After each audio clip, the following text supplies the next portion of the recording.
काफ़ी तेज़ी से वाइब्रेट होता है और वो ग्लास की बॉटल बीच में से अलग हो जाती है। वो आपको समझ में आ गया होगा कि ये कोई मामूली टायर नहीं हो सकता है, आइला ये तो जादू हो गया। वहीं दूसरी तरफ वहाँ सारे लोग अभी भी इस टायर पर नज़र गड़ाए हुए थे और ऐसा लग रहा था कि यहाँ सर्कस चल रहा हो। अब फिर से इस टायर की तरफ चलते हैं। अब यहाँ पर हम एक बार और देखते हैं कि टायर अपनी शक्तियों का इस्तेमाल करता है। अब उसके सामने एक स्टील की कैन आती है जिसे वो बीच में से अलग कर देता है। फिर वहाँ से बड़ी मस्ती से रोल होने लगता है और अब सूरज ढल जाता है दोस्तों, रात हो जाती है। इसलिए वो टायर एक पेड़ के नीचे जाके रुक जाता है और आराम करते करते सो जाता है। बेचारा थक गया होगा ना। अब अगली सुबह होती है और वो टायर फिर से अपने सफर पे निकल पड़ता है। लेकिन वहीं हम अकाउंटेंट को देखते हैं जो कि उन लोगों के पास आता है जो कि सो रहे होते हैं। उनके पैसे और कीमती चीज़ें वो चुरा लेता है और फिर उन्हें जगा देता है। लेकिन शायद उन लोगों को इन चीज़ों से फ़र्क नहीं पड़ता। वो फिर से उसी काम में लग जाते हैं और टायर को निहारने लग जाते हैं। बड़े अजीब लोग हैं। अब उस टायर को काफ़ी प्यास लगती है, इसलिए वो पानी के घड़े के पास रुकता है और वहाँ जाके खुद को गीला करता है। तभी उसके सामने एक छोटा सा खरगोश आ जाता है जो शायद तो टायर को पसंद नहीं होता है, इसलिए वो अपनी उसी पावर का इस्तेमाल करता है और उस खरगोश के परखच्चे उड़ा देता है। जी हाँ दोस्तों, वो वहाँ से चल पड़ता है और थोड़ी दूर पे वो एक हाईवे पे जाके रुक जाता है। और अब इस टायर की भूख बढ़ती जा रही थी। वो किसी इंसान का शिकार बनाना चाहता था। पीछे से एक आदमी एक मिनी ट्रक लेके आता है और उस टायर को उड़ा देता है। आती है तभी उसके सामने एक कौवा दिखता है जिसे देख के वो काफ़ी गुस्से में वाइब्रेट होता है और उसके भी परकच्चे उड़ जाते हैं। इसके बाद हम उसी ट्रक वाले आदमी को देखते हैं जिसने टायर को टक्कर मारी थी। वो पेट्रोल पंप पे रुकता है और वहाँ अपनी गाड़ी में पेट्रोल भरवाता है। पर तभी हम देखते हैं कि टायर वहाँ भी आ चुका है और वो शायद अब अपनी उस टक्कर का बदला लेगा। वो आदमी उस टायर को देख लेता है लेकिन वो उसे इग्नोर कर देता है। पर टायर उसे देख के काफ़ी तेज़ी से वाइब्रेट होता है और देखते ही देखते उस आदमी का सर का हलवा बन जाता है। जी हाँ दोस्तों, उसकी भी वही मौत हो जाती है। और ये होती है टायर की असली ताकत। वो अपनी टक्कर का बदला लेगा। और गाइस ये सारी चीज़ें वो दूरबीन वाले लोग भी देख रहे थे। मतलब जो भी टायर देखेगा ये लोग भी उसे देख सकते हैं। मतलब सबके सब जॉनी सिंह के भाई हैं। अब थोड़ी देर बाद रात हो जाती है, इसलिए वो टायर भी यहीं रुक जाता है। वो एक रूम में जाता है और जहाँ टीवी ऑन करके उसे देखने लग जाता है। और अब अगली सुबह होती है और हम देखते हैं कि वो टायर अभी भी टीवी देख रहा होता है। मतलब उसने पूरे 12 घंटे टीवी देखी है। गाइस इसके बाद हमारी नज़र उन लोगों पे जाती है जो काफ़ी दिनों से उस टायर को देख रहे थे और तब से उन्होंने कुछ भी खाया नहीं होता है। वो काफ़ी भूखे होते हैं। अब यहाँ से सीन शिफ्ट होता है और हम अकाउंटेंट को देखते हैं जो रेडी हो जाता है और इसके कमरे में हम एक ऑस्ट्रिच भी देखते हैं। तभी अकाउंटेंट को एक फ़ोन आता है जिसमें वो बोलता है कि सर आप परेशान नहीं होइए, आपका काम हो जाएगा। इसके बाद वो अपनी साइकिल से उन लोगों के पास जाता है और वहाँ उन लोगों को वो ऑस्ट्रिच दे देता है खाने के लिए। वो लोग काफ़ी भूखे होते हैं और इसलिए काफ़ी अजीब तरह से उस जानवर की तरह उसे खाने लगते हैं। लेकिन वहाँ एक व्हील चेयर पर बैठा आदमी ऑस्ट्रिच को नहीं खाता, वो बस दूरबीन से उसे देखे जा रहा था। अब उस होटल को देखते हैं जहाँ पे वो टायर रुका हुआ था। उसके रूम के बाहर एक सर्विस गर्ल आती है और रूम नॉक करती है लेकिन कोई गेट नहीं खोलता, इसलिए वो ऐसे ही अंदर चली जाती है। उसके अंदर जाने पर बेड पे काफ़ी सारे टायर के निशान मिलते हैं और उसे शावर की भी आवाज़ आ रही होती है। उसे लगता है कि रूम का मालिक शायद शावर ले रहा है, इसलिए वो उसे आवाज़ लगाती है कि सर मैं थोड़ी देर में आऊँ अगर आप बिजी हैं। लेकिन वो कुछ नहीं बोलता और जब वो लड़की शावर के पर्दा हटाती है तो उसे वहाँ वही टायर नहाते हुए दिखता है, जिसे गुस्से में वो उस टायर को उठाकर बाहर फेंक देती है कि उसने सारा रूम गंदा कर दिया था। अब इस चीज़ से दोस्तों टायर को काफ़ी गुस्सा आ जाता है, इसलिए वो दोबारा से उठता है और इसी रूम के अंदर जाकर उस रूम अटेंडेंट को मार देता है और फिर से टीवी ऑन करके देखने लग जाता है। अब यहाँ उसने उस रूम के अंदर जाते देख उस होटल के मालिक का बेटा उस टायर को देख लेता है और वो अपने डैड को जाकर इस बारे में बताता है कि एक टायर जो कि जिंदा है वो चल रहा है। लेकिन उसके डैड उसकी बातों पर यकीन नहीं करते और वहाँ से उसे भगा देते हैं। वहीं दूसरी तरफ हम उन लोगों को देखते हैं जो उस टायर को दूरबीन से देख रहे होते हैं। उन सब लोगों के पेट में दर्द होने लग जाती है, जिसे देख के वो व्हील चेयर वाला आदमी उन्हें बोलता है कि तुम लोगों को जहर दिया गया है। और इसके बाद वो सब के सब वहीं मर जाते हैं। लेकिन वो व्हील चेयर वाला आदमी बच जाता है क्योंकि उसने वो ऑस्ट्रिच नहीं खाया था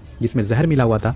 अब नेक्स्ट सीन में हम होटल के बाहर काफ़ी सारी पुलिस को देखते हैं जो कि उस रूम अटेंडेंट की मौत का इन्वेस्टिगेशन करने आई थी। यहाँ हमें वही ऑफिसर दिखता है जो कि मूवी की शुरुआत में हमें दिखाया गया था।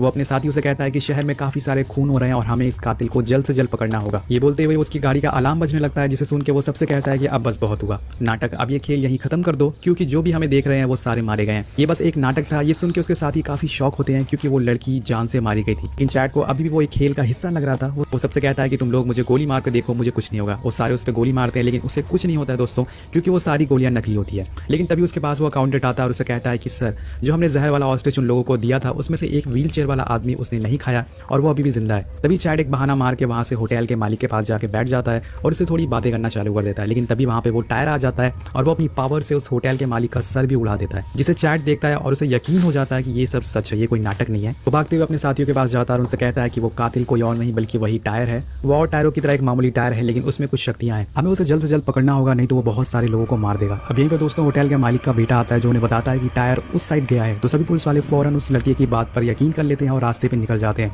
वहीं दूसरी तरफ अकाउंटेंट उस व्हील चेयर वाले आदमी के पास जाता है एक खाने का सामान लेके उसे खिलाने के लिए, लेकिन वो आदमी उसे खाने से मना कर देता है और कहता है कि देखो वो अभी भी आगे बढ़ रहा है। असल में वो उस टायर की बात कर रहा होता है। वो अपनी दूरबीन उस अकाउंटेंट को देता है और उस टायर को देखने के लिए कहता है। वो देखता है कि वो टायर अब होटल से भागते हुए हाईवे की तरफ आ चुका है और उसके पीछे एक पुलिस की कार भी है। वो कार को देख के रुक जाता है और फिर हम एक बार और उसी वाइब्रेशन की आवाज़ सुनते हैं। फिर उस पुलिस कार में बैठे एक ऑफिसर का सर फट के फ्लावर हो जाता है। अब इसके बाद सीन शिफ्ट होता है और हम दोबारा से अकाउंटेंट को देखते हैं जो उसी का लाया हुआ खाना खाने लगता है, लेकिन तभी उसके पेट में दर्द होने लगती है और वो वहीं मारा जाता है। मतलब दोस्तों उस खाने में भी जहर होता है, लेकिन मुझे ये नहीं समझ में आ रहा है कि अकाउंटेंट को कैसे पता नहीं चला कि उस खाने में जहर है। वो व्हीलचेयर वाला आदमी को यह बात पता होती है, इसलिए उसने उस खाने को नहीं खाया था। कुछ दिन बाद हमें पूरे शहर का सीन दिखाया जाता है जहाँ पे शॉपिंग मॉल्स, रोड, हर जगह पे बस लोगों की लाशें होती है, सर फटी लाशें होती हैं। और सब चीज़ों को देख के उस शहर की पुलिस उस टायर को ढूंढने में तेज़ी लाती है। और फिर एक दिन फाइनली उन्हें वो टायर मिल जाता है जो घर में बड़े आराम से टीवी देख रहा होता है। उसके बाहर हम इंस्पेक्टर शेड और वो होटल वाली लड़की एक पुलिस वैन में होते हैं। उन लोगों ने दरअसल एक ट्रैप बिछाया होता है उस टायर को उस रूम से बाहर लाने के लिए। उन्होंने उस रूम के बाहर एक डमी रखा हुआ होता है जिसमें एक स्पीकर और एक बॉम्ब भी होता है। उस स्पीकर में होटल वाली लड़की की आवाज़ आ रही होती है जो कि उस वैन में बैठकर बोल रही थी ताकि वो टायर को बाहर ला सके। और थोड़ी देर में वो बाहर आ भी जाता है, लेकिन तभी वहाँ व्हीलचेयर वाला आदमी आ जाता है जो काफ़ी तेज़ी से इंस्पेक्टर शेड से बोलता है कि क्या यार तुम लोग ने एक टायर को पकड़ नहीं सकते, कितना आसान काम है ये। और ये दोस्तों व्हीलचेयर वाली बात वो टायर सुन लेता है। वो फ़ौरन दोबारा उस कमरे में चला जाता है, लेकिन अब टायर को काफ़ी गुस्सा आ जाता है और वो अपनी बंदूक लेके उस रूम में चला जाता है। और जब वो बाहर आता है तो वो फटे हुए टायर को लेके बाहर आता है, मतलब ऑफिसर ने गोली से उस टायर को उड़ा दिया था। अब वो टायर उस व्हीलचेयर वाले आदमी को वो दे देता है और वहाँ से चला जाता है। लेकिन थोड़ी देर बाद हम देखते हैं कि उस रूम से एक साइकिल निकलती है जिसे देख के वो व्हीलचेयर वाला आदमी कहता है देखो वो अभी मरा नहीं है, वो अभी भी जिंदा है, वो दूसरे भेष में आ गया है। तभी वो साइकिल दोस्तों वाइब्रेट होती है और व्हीलचेयर वाले आदमी का चीथड़े उड़ जाते हैं। इस बात से हमें पता चलता है कि साइकिल की ताकत और ज़्यादा हो गई है। अब वो साइकिल वहाँ से हाईवे की तरफ बढ़ने लगती है और इसके बाद हम देखते हैं कि वो साइकिल वो टायर अपनी पूरी आर्मी बना रहा था। सड़क के किनारे जितने भी बेकार टायर पड़े हुए थे वो उनमें जान डाल देता था और उन्हें भी अपनी तरह जिंदा कर देता था। ऐसे ही करते करते वो काफ़ी सारे टायर की आर्मी बना लेता है और न्यूयॉर्क शहर में एंटर हो जाता है। वेल गाइस, अब आप लोगों को लग रहा होगा कि ये टायर के पास असल में ये सब पावर आई कहाँ से, तो ये सब कैसे हो रहा है। दरअसल मैं आपको बता दूं कि इस टायर का नाम रॉबर्ट है। ये नाम इसको इसलिए दिया गया क्योंकि इंस्पेक्टर चैड और अकाउंटेंट ने कुछ सालों पहले सभी को मार डाला था और एक टायर से उसका दम घोट दिया था। उसका नाम रॉबर्ट था, इसलिए उस टायर में रॉबर्ट की सोल आ गई थी और उसने अपना बदला लिया। अब वो पूरे शहर को मार डाले